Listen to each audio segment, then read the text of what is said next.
Saudara, kita sudah sampai di kebun pembibitan jernang milik Pak Sari Maulidin. Jumlahnya lebih kurang 2.000 batang yang siap salur, artinya siap untuk ditanam. Dengan harga jual karena beliau membudidaya, membuat pembibitan ini dengan harga yang telah dipasarkan dan ditentukan dengan nilai Rp50.000 per satu polybag, satu kantong polybag.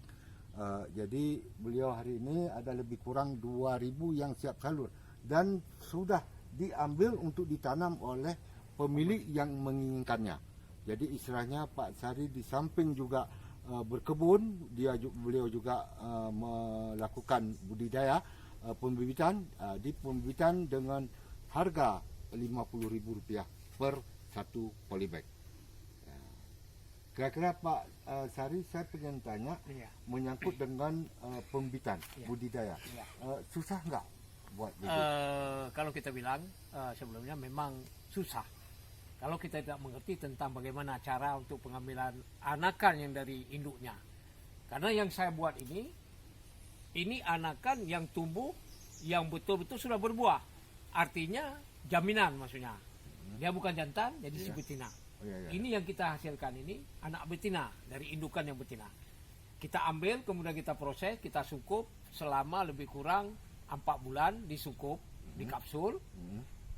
Kemudian baru setelah itu nanti kita buka kapsulnya, baru kita taruh di bawah paranet yang itu lihat kayak gini.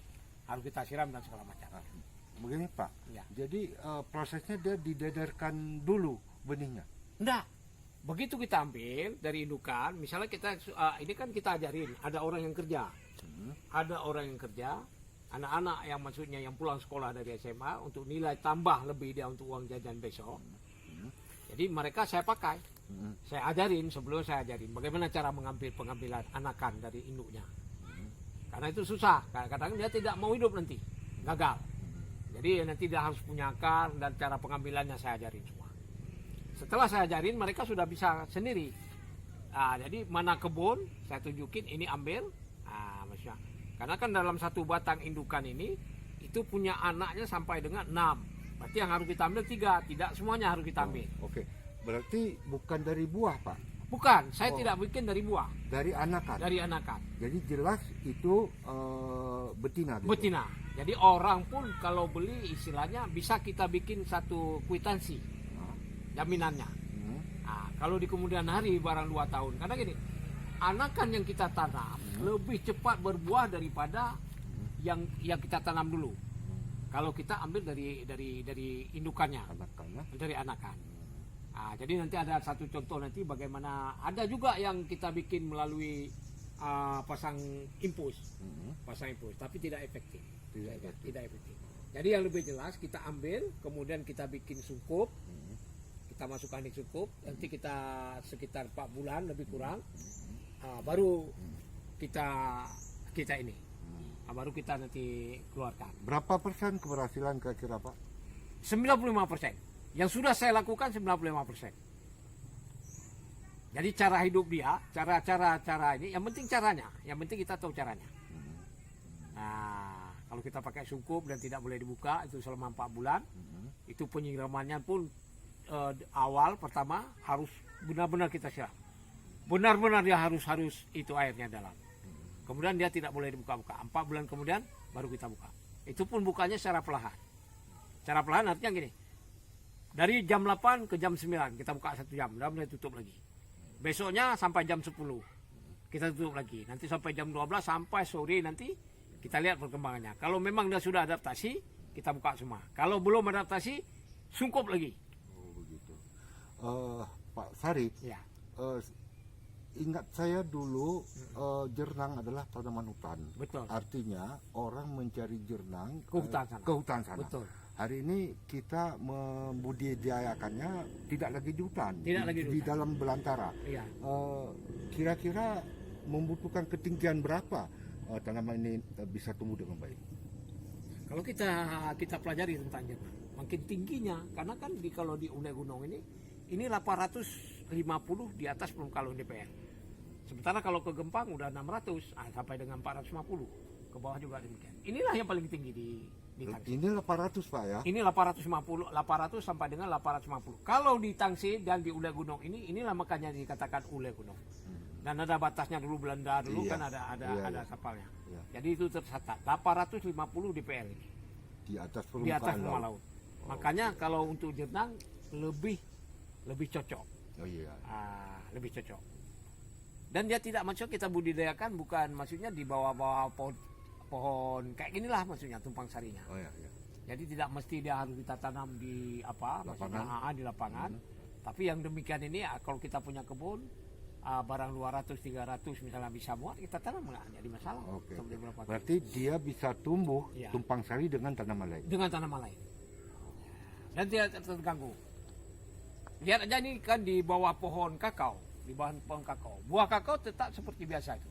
Iya, iya, iya. Buah kakao loh Iya. kecil ya. Iya, iya. Bisa kita panen. Iya. Kemudian Coba- kalau ada kita lihat langsat juga tidak terpengaruh. Hmm. Itu buah kakao, walaupun itu udah mau habis dipanen tuh. Tinggal dikasih. Iya, iya, iya. Jadi begitulah maksudnya hidup dia ini. Jadi tidak istilahnya harus macam bersih dan segala macam. Karena kalau di hutan dia kan tumbuh liar, Iya. tumbuh dan berjalan ke atas. Di mana bedanya dengan pohon rotan, Pak Sari? Ada. Kalau kita mau lihat pohon rotan, itu ada contohnya. Iya. Iya, iya. Itu ada contohnya. Oh, beda ya? Beda. Beda. Daunnya, batangnya, semua. Tapi kadang-kadang orang tertipu. Kalau dari anakan mereka tidak tahu. Yang kebanyakan mereka tertipu. Mereka jual, dia bilang Jernang, kenyataan udah ditanam, Ternyata rotan. ternyata rotan. Rotan ada harga jualan tapi nggak sama dengan jernang. Enggak sama Jernang. Beli juga beli Kalau jernang sudah jadi 8 juta. 8 juta. Tapi Harga- kalau ini Ini keadaan ya? Keadaan. Keadaan berarti situasi ekonomi memang sedang terjadi pandemi ya, ada gejala sehingga semua sektor termasuk yang bekerja di bidang ekonomi Ya. hari ini banyak yang terpuruk. Betul. Nah, jadi kita berdoa semoga situasi akan pulih kembali, negara punya pemasukan sehingga kesejahteraan masyarakatnya bisa lebih baik daripada hari ini. Betul. Insya Allah mudah-mudahan kita selalu berdoa. Iya. Terima kasih Pak Sari Iya, atas Oke. Sekilas pendapat sekilas tentang bagaimana ya lebih jelas membudidayakan. nanti kalau ada yang mau bertanya, siap saya jawab bagaimana cara pengambilannya, bagaimana cara teknik untuk keberhasilan. Maksudnya teknik untuk keberhasilan.